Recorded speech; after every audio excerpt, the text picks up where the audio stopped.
maybe to say something briefly about the film, the genesis of the film, the idea of it, and then we can go into showing it. Yeah, thanks very much, Hugh, and thanks, Sarah. Paddy, I've known Paddy since he was a student. 11 years ago, in 2009, he was doing his thesis, and part of his thesis project was to make a documentary film, or to make a film, and he made a documentary about Liberty Hall. And he interviewed me for that, and that's how we met each other. And that film then was shown a couple of times on RTE. And we've worked on and off over the decades since. We had an idea about 7 or 8 years ago that we'd like to make a series of very short documentaries, each with one architect talking about one of their buildings. And the original idea was that they would all be from different decades. That didn't pan out. But one of the architects had been Ronnie Tallon and the Carrolls building. And in 2017, 3 years ago, I got word that Ronnie wasn't terribly well. And we just said, look, let's go and shoot the interview. And then the next year we were able to put it together in 2018. And then later that year, 2 years ago, I started talking with Neil Hegarty, who's a really old friend, going back to the early mid-80s. We sat beside each other for the guts of a decade at RAI council meetings and got to know each other very well at that stage. And I was talking to Neil about some work that he had done for Cork County Council. And so we looked at a couple of schemes. These were for a series of essays I was doing for Tegral. And towards the end of it, it kind of said, Dundanion, could we do Dundanion? And I went to Paddy and I said, could we shoot a film? And so Paddy was enthusiastic, Neil was enthusiastic, and we went and we did it. And we do these things is that I would do the research. I was helped hugely by Sarah in this, who had already researched, done serious academic research on Dundanion. She shared an unpublished essay she had written with me for my research. And then I ask the questions, and basically we have a conversation, and it goes around the houses, largely because we want it to be informal and relaxed at the end. This is aimed at not at specialists. This is aimed at the general public. We typically shoot about an hour of an interview to get 10 minutes on film. So there's a lot that doesn't make the cut. And then we shoot on the site as well. And then Paddy takes over with the editing. He will share the entire rough footage with me, and then he will share a first edit, and then we backwards and forwards on things that I think that have been left out that maybe should be put in, or an emphasis here or whatever. And then Paddy works on the edit, goes through several stages. Paddy commissions the music, in this case from Irene Buckley. She has been working on our films lately. She's from Cork, which is a nice coincidence here as well, and still lives in Cork and does lovely music. Do the color grading, the sound mixing, and all of that then is handled entirely by Paddy. So it's a film thing. So at different stages, we each take the lead. The film today is just under 12 minutes, and it's with Neil in Dundanion. So I think with that, Steph, we can take it away.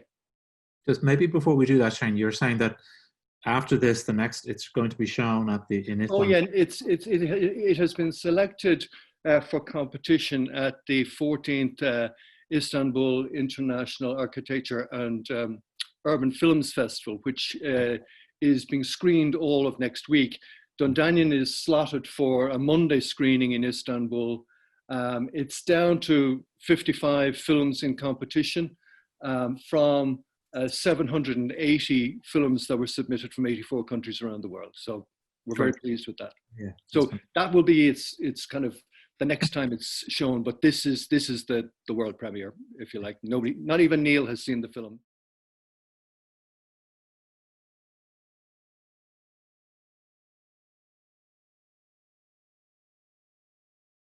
I suppose just start by congratulating Shane and Paddy and Neil on the film. I think it's fantastic. Kind of brings to life the things that we read and hear, and then the images and the videos of Neil walking through the spaces are really amazing to see, and also things like the igloos and those kind of moments. It's just fantastic to have.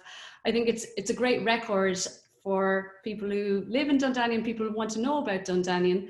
And students of architecture, I think in every college, when they're learning about housing, they use Dundanion as a precedent, and we've had lots of students visit kind of all of our houses here. So this will be amazing for them, among other people, to have as this kind of new resource. So congratulations and thank you. It's fantastic.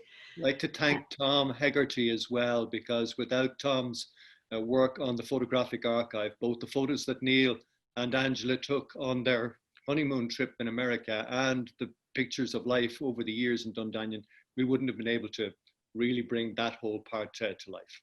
So thanks, Tom. And I wonder, maybe to start with any kind of responses from Neil and Tom and Paul as well to the film. Neil, do you want to say anything at the start? Oh, okay. I'd just like to congratulate Paddy and Shane, and what for me was lovely to watch. So, not too many mistakes made by myself. They probably got them all out there on the floor. So thank you to two of them, and to Tom also for helping.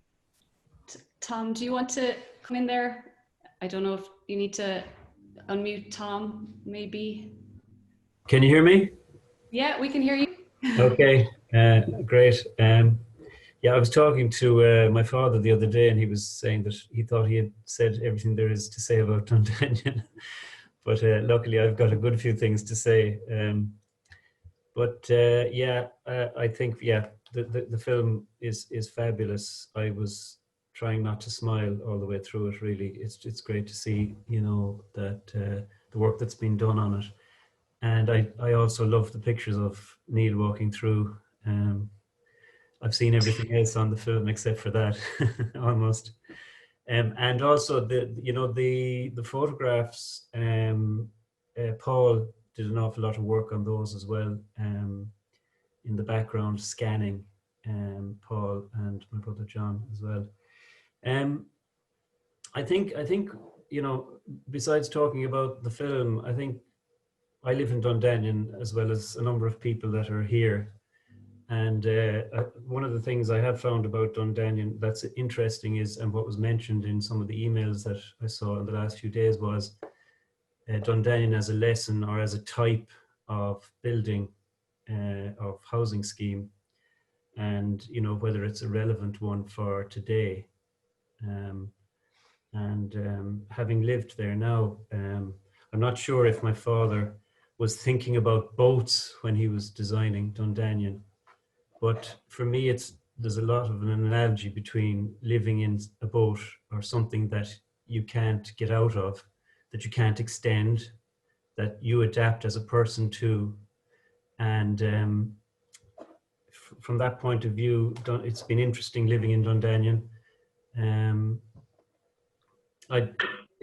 Dundanion is called it's called a townhouse by some people. They're called houses by a lot of people. But a lot of people just call them apartments. If you're in a taxi, the taxi driver will say the apartments, you know. And I think the reason I've been thinking about that, or I have thought about that, is how do you define Dundanion? You know, the cars are at the back. The postman in the early days, I think, maybe wasn't sure which side to come to. There are massive or huge pluses in that. And I think it's interesting as well that living in a house that has a garden, but you can't really extend. So it's a type that is between an apartment and a townhouse in a way. So it possibly could be a more relevant type for today, as well as the density, which is one factor as well. Especially when a lot of people are talking at the moment about co-living, and you know, which is one end of the scale, crazy end, and then you've got single houses out in the middle of a field. So the other thing about Dundanion I've found is that the design of the buildings and has been successful in bringing people together. I found that, I don't know if you found that, Sarah, but there is a sense of community there, and I think the actual bricks and mortar of the way it's designed has created more of a social interaction between people. Definitely, yeah. I mean, we used to leave our house unlocked. I mean, we tend to lock it now a bit more with the kids, but we used to, which is kind of unusual, leave the front doors open, and especially after our daughter was born, people just open the doors and leave stuff in the front door. Kind of, it was amazing. I think it's quite unusual, that sort of sense of community and openness. So yeah, definitely this, and the having the paired entrances to the houses as well, that you meet somebody when you're coming in and out, it definitely kind of reinforces all those social interactions kind of day to day. Yeah, the Lafayette Park, one thing I noticed about the Lafayette Park is that the trees weren't there. They didn't seem to be there anyway from the photographs on the film. And in Dundanion, they were there. So, but Lafayette now, when you look at the photographs today, the trees have developed and the landscape is very mature. And I think the advantage of pushing the houses up onto the green space has protected all the planting. That's another thing that's quite apparent. The entrances into those areas are kept quite narrow, so big machinery can't get in. The other thing that I love about living there is I'm going to find it hard to move now, but is the light, you know, and the curtains. Some people who have come there have taken away curtains, you know, and then other people have put them back. But nearly every house has them now at the moment. But the light that comes through the curtain, especially in winter, the low winter light, creates a lovely sort of soft focus, natural light in the houses. Which is something that's really lovely, especially when you're reading or doing work. I think I've turned my camera on now. Just one thing I think that I didn't say there was that a great way for smaller builders to get going in those years was the ground rent. It really meant that the site came for nothing to the contractor, and we took a long-term lease on the site, and then each house was charged, I think, 25 or 30 pounds a year. So people were buying their sites on the long term. So quality could be improved in the buildings because people weren't actually having to pay for the site of their house.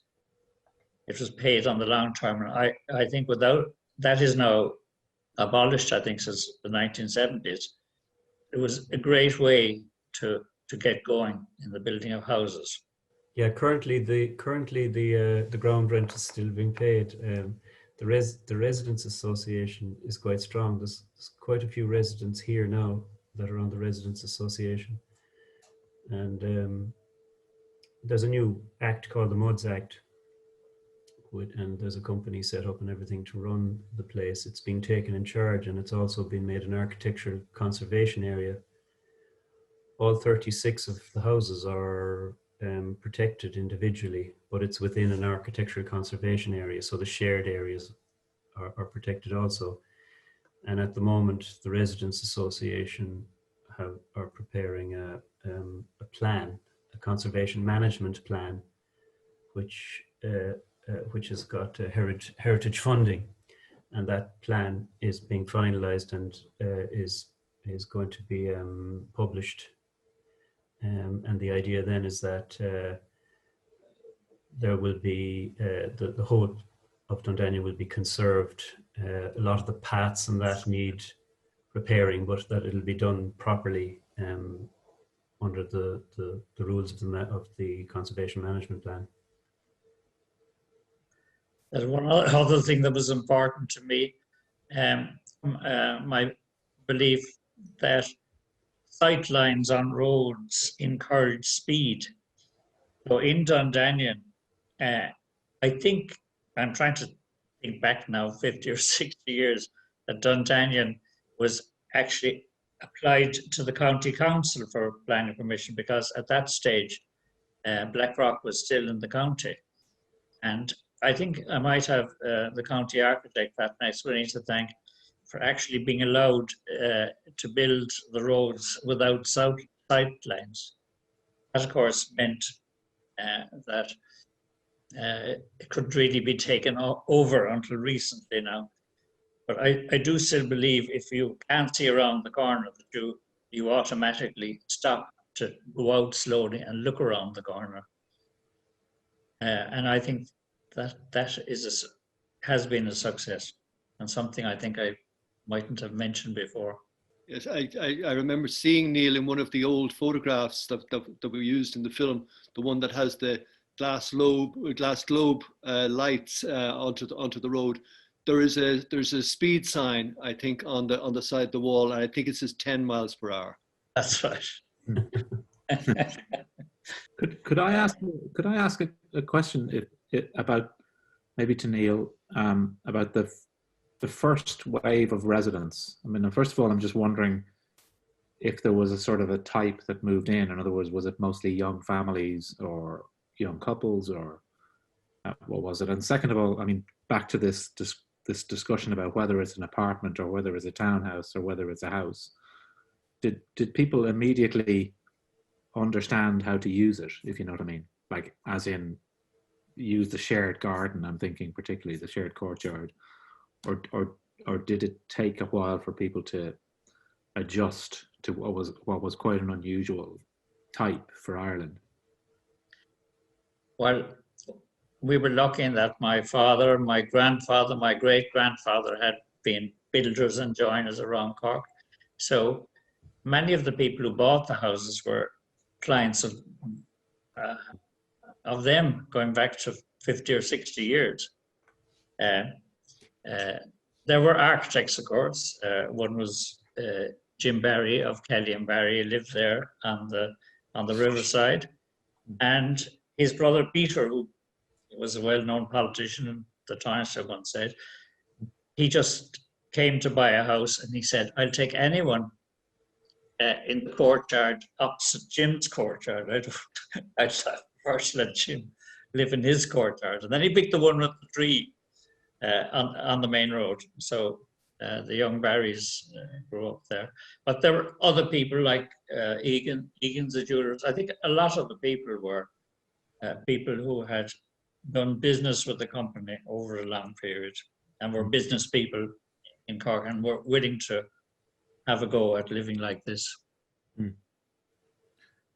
But was it seen as something quite experimental, or something you had to adjust your patterns of life? You know. Well, I knew to do something like that, you had to have a very good site, and say next to Menlo Gardens, yeah, you know, or in that area, and that was a key to it. Location on the Blackrock Road, but people seem to be willing to, you know, people like the Barrys and many other people seem to be willing to take a chance.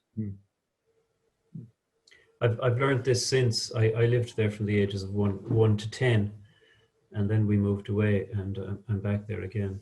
But I think some of the things that were unusual about the houses at the time were that there were 4 bedrooms. So the house is only, I think it's about 7.5 meters by 7.5 meters, 2 stories high with the stairs and chimney in the middle. But there are 4 bedrooms. There's a 2 sort of box rooms, but every bedroom has got storage in it along one entire wall facing. Now there were choices when the houses were built, but so you've got a window that's 2.4 by 2.4 at one end of your box room, and then you've got a wardrobe that's 2.4 by 2.4 at the other end, and you've got 2 of those rooms. Then you've got your bathroom, and you've 2 other rooms, one big enough to be a double room, well, 2 of them big enough to be double rooms, And inside in that as well, you've got an ensuite, which were not common at the time. You know, having an ensuite of your main bedroom with its own shower and storage in there as well. And then each house also came with a garage because you had no attic.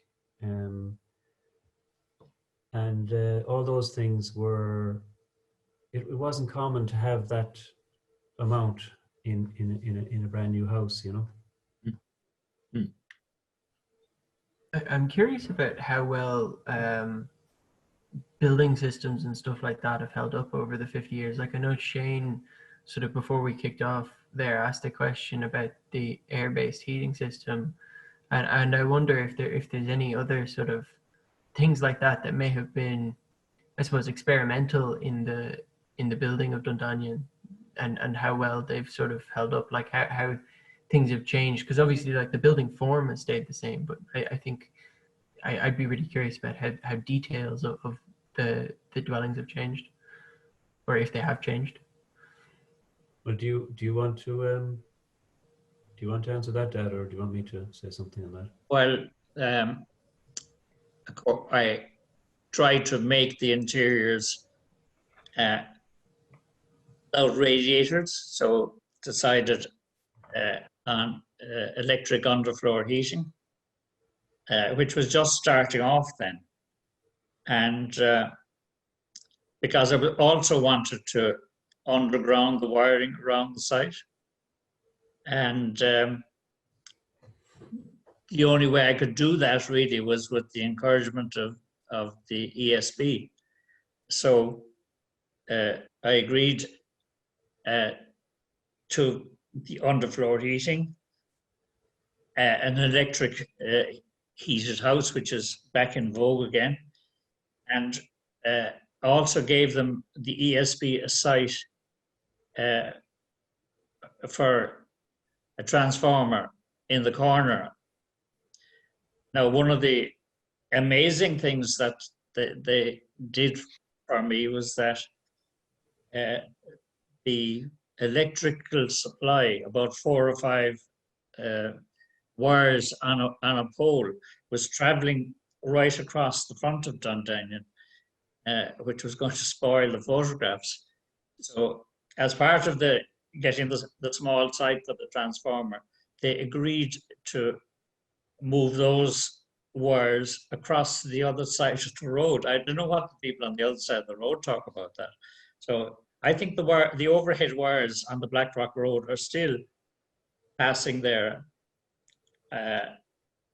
passing down overground, but crossing away to the other side of the road in Dundanion. I do think Dundanion was the first housing scheme in the country to have underground electric wiring, and that's really how it was funded, not by the contractor. It was really funded through the ESB as a demonstration for their underfloor storage heat. The technology today obviously is a lot better on windows, walls, you know, U values, things like that. The windows are aluminium within timber, and there are 8 identical windows in every house.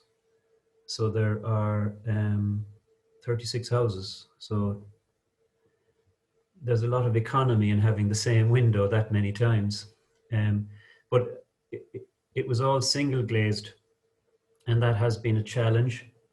What a lot of people have done, the original windows were have been replaced since, most of them have, and where they've been replaced, the window has been routed to allow double glazing to be inserted.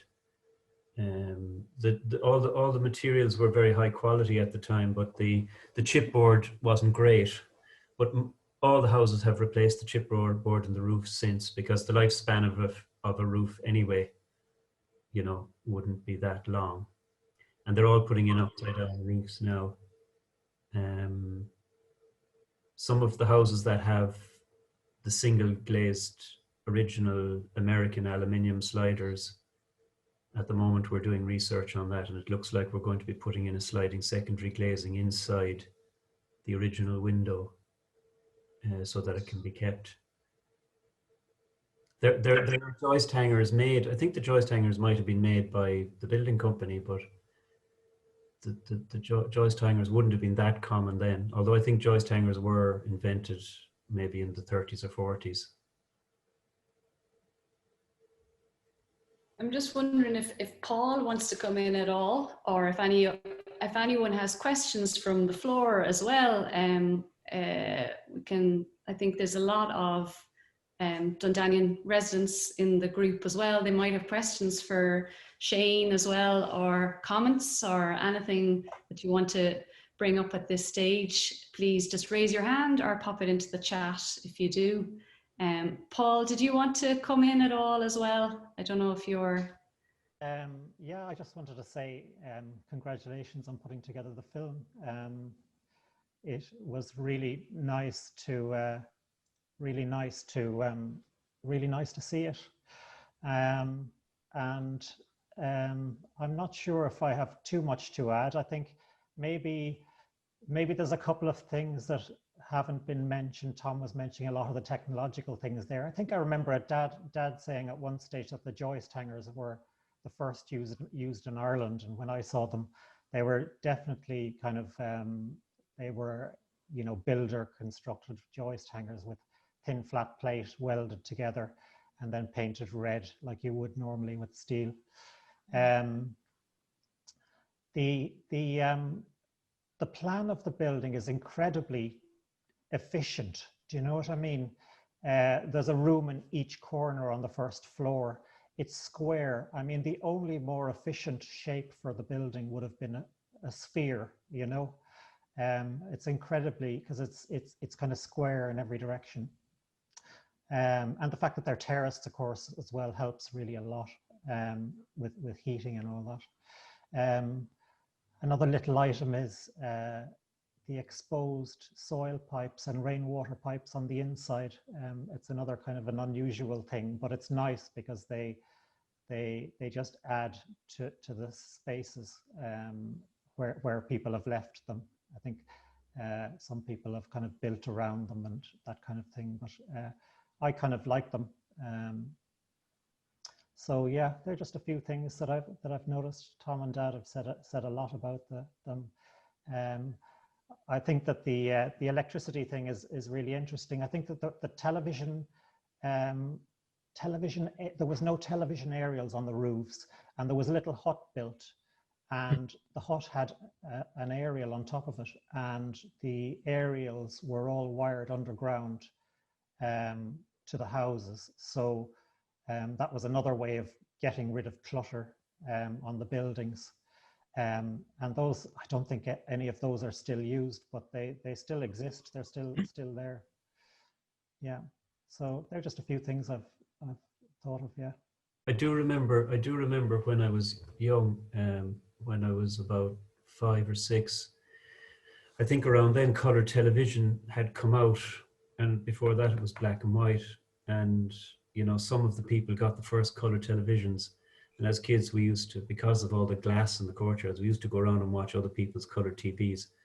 Yeah. We were happy to not to have any sound, but whoever got the color TV first, I think I remember a crowd of us gathering around the window looking in at their TV. Could I ask another question, Sarah, if that's okay? Which is, I suppose, just why there's not more like this. I mean, it just seems, I mean, if you visit Dundanion and you see the film, it's such a civilized place.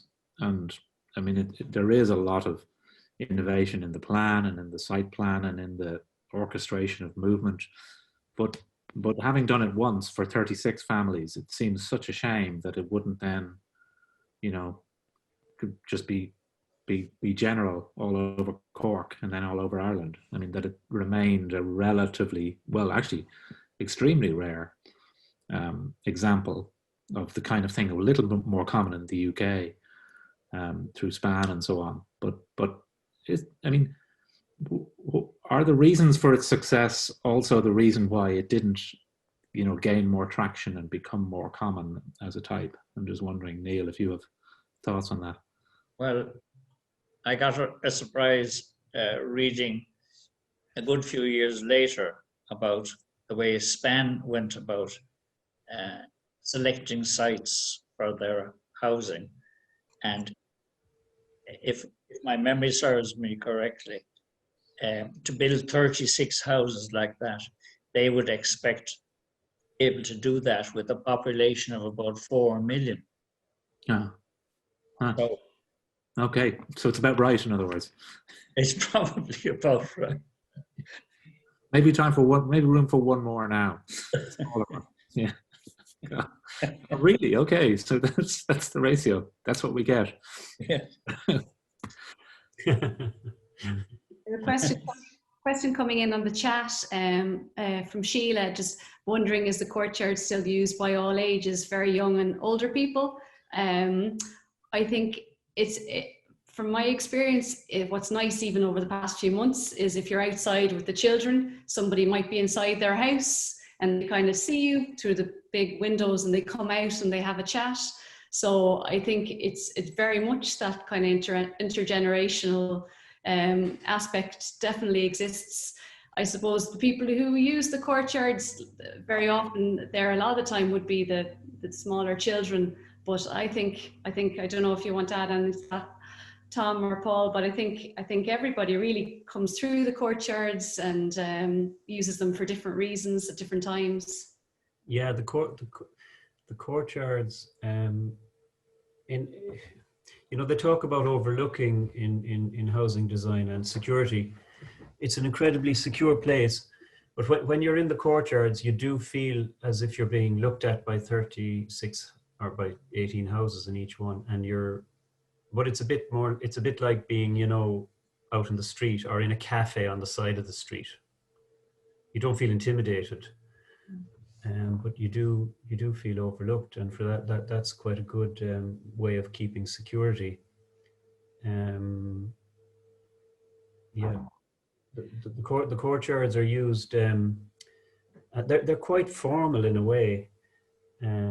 But they're very much, because they're enclosed, they're very much outdoor rooms, there's a very strong presence of, you really feel as if you're in a very strong space. And I think that's what I like about Dundanion. There are trade-offs in that, the car, when it was designed, the cars were less, and we used to all play out on the roads and that, as kids. But now with the cars, with people having 2 and 3 cars,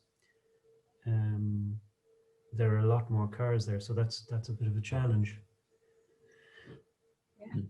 There's a few more questions, maybe this for Shane, from Chris Boyle, about the focus on the exterior aspects of the scheme. Maybe you could talk a little bit about the focus, I suppose, of the external areas in the courtyards.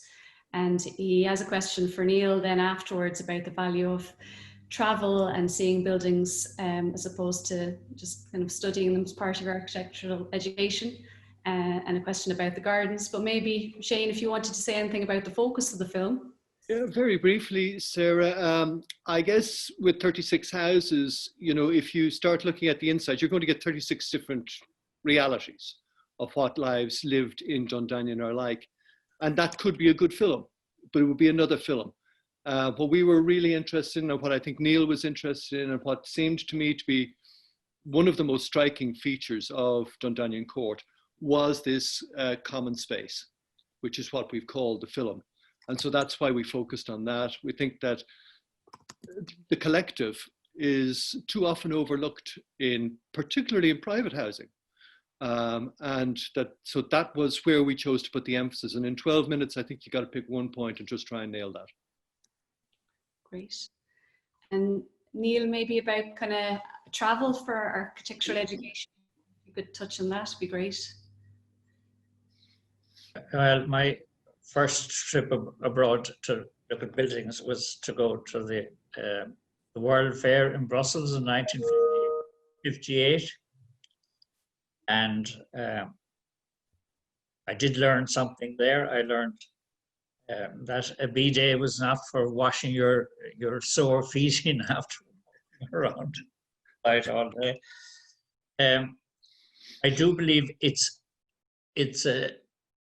much more rewarding, and there's much more to learn to actually visit the building rather than looking at it in the magazine. And I did gain a lot from the visit to America and taking the photographs and looking around the back, and so I would encourage young people to travel, which I think they do now. Neil, can you also talk about your experience while doing your part 2 in Oxford? There was some interesting construction going on in the city at the time. Yes, well, Jacobson St. Catherine's was being built then. And I used to go down practically every day. And, so might have picked up the yellow bricks there, although Meat also used them. So I enjoyed that. It was and I carried that on, even working for local authorities, that very often went to sites, visit sites on Saturday and Sundays. At that stage, you could get into them because you could relax without workmen around and understand what was going on. So site visits are very important to build and unbuilt buildings. And on the division of the gardens, I suppose, from my understanding, originally there was a kind of more like a kind of a timber fencing between the houses, and a lot of them blew down in a storm one year. It's like we have block work between so the gardens are all subdivided, which I think is really important when you do share the courtyard, that each house has a private space as well. And I remember you saying all the houses had a whirly washing line, and when they were kind of this amazing contraption that each house was kind of playing around with when they moved in. But it's great that you have the private garden for those functions, like you describe, of drying laundry or just sitting outside privately. That's an important thing too, I think. Well, the whirly lines were provided towards the end when there was some criticism of the back gardens facing the Blackrock Road. So we saw that as a solution. If we gave everybody the same whirly line, that there'd be less complaints from across the road, particularly when we'd moved all the electric wiring across over in front of the people on the other side. So Jose Ospina has a kind of comment about the project as a model for social housing.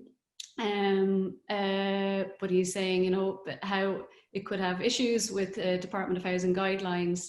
So do you want to say anything about that, Neil, as this kind of a Dundanion model from your other work as well in Cork City and County, of this model for social housing? Well, I think it would be quite difficult to build the houses as they're built now. Maybe the layout could be used to ask people in social housing to not want to change them too much. Would be difficult. I found myself working in the county that the best way I could keep unity to schemes was paint them all different colours, like the people did in the county themselves. For the Corpus Christi procession went up a different street every 4 years, and everybody painted their house then. So I'm not sure, because I found myself in the city